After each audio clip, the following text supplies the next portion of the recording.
জিন জাতি যেহেতু অদৃশ্য, তাই আমি মহান আল্লাহর বান্দা হিসাবে তাদের কোনো ক্ষতি করার অধিকার রাখি কিনা? দুষ্ট জিন যদি আমার ঘুমের মধ্যে বিরক্ত করে বা অন্য কোনোভাবে ক্ষতি করে, তাহলে পরিত্রাণের উপায় কি? আমি যতটা জানি, বান্দার পায়ে কাটা ফুটলেও মহান আল্লাহ তাকে সওয়াব দিবেন। দুষ্ট জিন যদি আমার ঘুমের মধ্যে বিরক্ত করে, এর জন্য পরকালে মহান আল্লাহ আমার সওয়াব দিবেন কিনা? অনেকগুলো প্রশ্ন একসাথে করেছেন। প্রথম প্রশ্ন উত্তর হলো যে আল্লাহর সৃষ্টি হলেই তাকে কষ্ট দেয়া যাবে না এমন কথা নাই। আল্লাহ যদি কোনো সৃষ্টিকে সৃষ্টি করেন যেটা দিয়ে মানুষ উপকার হাসিল করবে, যেমন আল্লাহ তাআলা হালাল প্রাণীগুলো সৃষ্টি করেছেন মানুষের খাদ্য হিসেবে, অতএব তাদেরকে জবে করে খানা খাওয়া হালাল।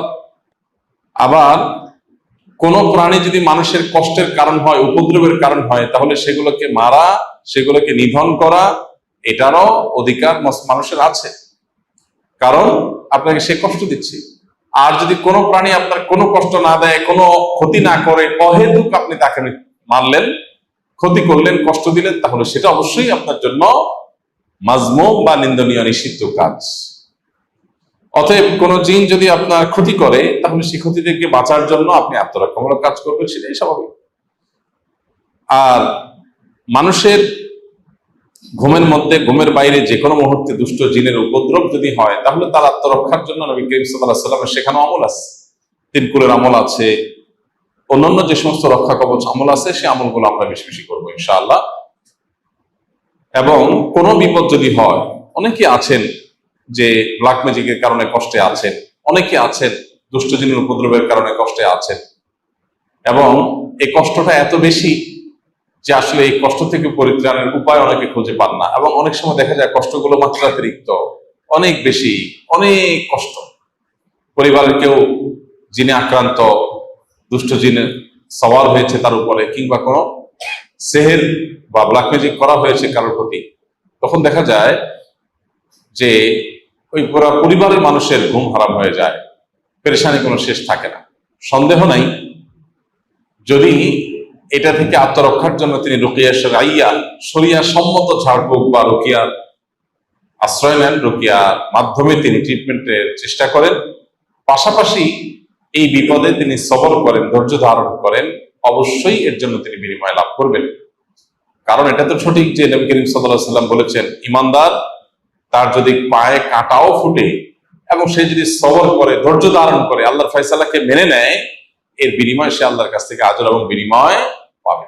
এই জন্য যদি কেউ এরকম দুষ্ট জিনের উপদ্রব কিংবা সেহেরের শিকার হয়ে কষ্ট পায় এবং সে সবর করে, ইনশাআল্লাহ সে আল্লাহর কাছ থেকে আজর লাভ করবে। জুমার দিনে ইমাম সাহেবের কাছাকাছি বসা বলতে কি বোঝায়? এটা কি প্রথম কাতারে বসা বোঝায়? উদাহরণস্বরূপ বলা যায়, ইমাম সাহেবের সামনে দ্বিতীয় কাতারে বসা উত্তম নাকি দূর হলেও প্রথম কাতারে বসা উত্তম? ইমাম সাহেবের বাম পাশের কাতারের তুলনায় ডান পাশের কাতারে বসা কি উত্তম?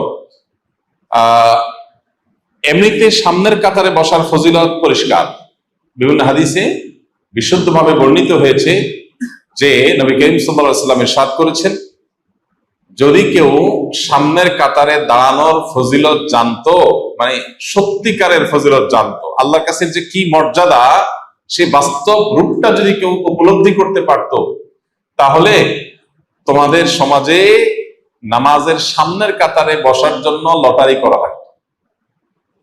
অর্থাৎ সবাই বসতে চাইতো, যদি মানুষ জানতো, লোকেরা যদি জানতো, তাহলে লটারি করে সামনের কাতারে বসতে চাইতো। তার মানে সামনের কাতারে বসার, সামনের কাতারে দাঁড়ানোর নামাজের সময় এর বিশেষ ফজিলত আছে, যেটা অন্য কাতারে নাই।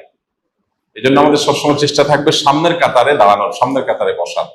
আর সামনের কাতারে বসা বা দাঁড়ানোর জন্য আগে আগে আসতে হবে, পরে এসে মানুষকে ঠেলে ঠেলে সামনের কাতারে যাওয়া প্রশংসনীয় কাজ না। আগে এসে নামাজের জন্য প্রিপারেশন নিয়ে বসে থাকতে হবে, নামাজের জন্য অপেক্ষা করাটাও নামাজের মতো সওয়াব। কিন্তু জুমার দিনের যে ফজিলত, প্রতি কদমে যে 1 বছর ইবাদতের সওয়াব দেওয়া হবে মর্মে একটি হাদিস বর্ণিত হয়েছে জুমার দিনে, সেটা কাদের জন্য? সেটা হলো ওই ব্যক্তির জন্য যে ব্যক্তি কয়েকটা কাজ জুমার দিনে করবে। তার ভিতরে একটা হলো মান বাক্কারা ইয়াউমাল জুমআতি ওয়াবতাকার ওয়া গাসসালা ওয়াগতাসাল, যে ব্যক্তি জুমার দিন আগে আগে ঘুম থেকে উঠবে, আগে আগে আসবে জুমায়, এবং গোসল করবে, উত্তম রূপে গোসল করবে, ওয়াদানা মিনাল ওয়ামাশা ইলাল মসজিদি ওয়ালাম ইয়ারকাব, পায়ে হেঁটে মসজিদে আসবে। পুরা পায়ে হেঁটে আসা সম্ভব না হলে গাড়ি ধরে পার্কিং করে বাকিটা পায়ে হেঁটে আসবে। ওয়াদানা মিনাল ইমামি ওয়ালাম ইয়ালগু, এবং ইমামের কাছাকাছি এসে বসবে এবং অহেতুক কোনো কথা কাজ কিছু করবে না, খুতবা চলাকালীন বিশেষ করে মনোযোগ দিয়ে খুতবা শুনবে। তাহলে সে ব্যক্তির প্রতি কদমে 1 বছর ইবাদতের সওয়াব দেওয়া হবে। রাত জেগে ইবাদত, দিনে রোজা রাখার সওয়াব দেওয়া হবে। অনেক মুহাদ্দিসরা বলেছেন, যত আমলের ফজিলত কোরআন হাদিসে আছে, দুনিয়াতে এর চেয়ে বেশি ফজিলতপূর্ণ কোনো আমলের কথা কোরআন বা হাদিসে বর্ণিত হয় নাই। এই জন্য জুমার দিন সবার আগে 1 নম্বরে যে ঢুকে তার যে মর্যাদা, সেটার কারণ নাই। এইভাবে সিরিয়ালে ধারাবাহিকভাবে যে যত আগে ঢুকে তার মর্যাদা তত বেশি। সে চেষ্টা আমরা করবো ইনশাআল্লাহ। এই হাদিসে বোঝা যায় ওয়াদানা মিনাল ইমামি ওয়ালাম ইয়ালগু, এখান থেকে বোঝা যায় ইমামের কাছাকাছি বসবে। এখানে কাছাকাছি বসাটা মাকসাদ,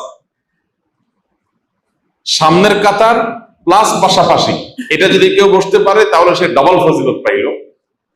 আর যদি সামনের কাতার না হয় কিন্তু কাছাকাছি হয়, তাহলে জুমার দিনের মধ্যে এই ফজিলতটা সে পাবে, ইমামের কাছাকাছি থাকা। আর সাধারণ অবস্থায় অন্য যে কোনো নামাজে যে কোনো ওয়াক্তের জন্য মূলত প্রথম কাতারের ফজিলতটাই হলো মেইন, কাছাকাছি হওয়ার চাইতে। আস-সুন্নাহ ফাউন্ডেশন, উম্মার স্বার্থে।